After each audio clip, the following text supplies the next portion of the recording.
லூக்கா 4ஆம் அதிகாரம் 33 முதல் 37 வசனங்கள் வரை. ஜெப ஆலயத்திலே அசுத்த ஆவி பிடித்திருந்த ஒரு மனுஷன் இருந்தான்.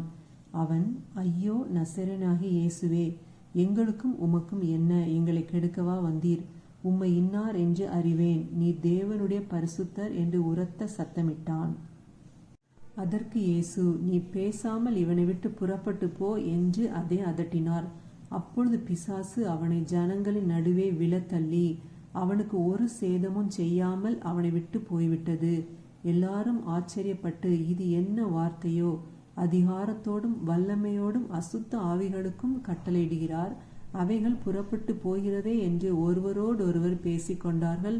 அவருடைய கீர்த்தி சுற்றிலும் இருந்த நாடுகளிலுள்ள இடங்களிலெல்லாம் பிரசித்தமாயிற்று. ஆமேன். ஹல்லேலூயா. பூமியில் நம்ம வாழும்போது பார்த்திங்கன்னா எத்தனையோ பிரச்சனைகள் நம்ம ஃபேஸ் பண்ணுறோம். அந்த எல்லா பிரச்சனைகளும் யார் நம்ம கொடுக்குறான்னா பிசாசானவன் தான் கொடுக்குறான். ஸோ நம்ம எப்போவுமே மனசில் ஒன்றே ஒன்று வச்சுக்கணும், இந்த பிரச்சனையை நான் தனிமையாக ஃபேஸ் பண்ணவில்லை, என் கூட என் தேவனாக கர்த்தர் இருக்கிறார், அவர் என்னை விட்டு விலகுவதுமில்லை, என்னை கைவிடுவதுமில்லை என்று வாக்கு கொடுத்திருக்கிறார். ஆமாங்க, நீங்கள் இந்த பூமியில் தனிமையில் இல்லை. தேவனாய கர்த்தரும் அவருடைய கோடான கோடி தேவ தூதர்களும் பரலோகமும் உங்கள் பட்சத்தில் இருக்கிறது.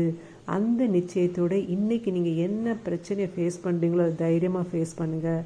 நிச்சயமாகவே நீங்கள் உங்கள் வாழ்க்கையில் வெற்றி பெறுவீர்கள், முன்னேறுவீர்கள். பயப்படாதீங்க. தேவனாய கர்த்தர் உங்களோடு கூட இருக்கிறார். அவர் மாத்திரம் அல்ல, அவருடைய கோடான கோடி தேவ தூதர்களும் பரலோகம் உங்கள் பட்சத்தில் இருக்கிறது. ஆமேன். ஹல்லேலூயா.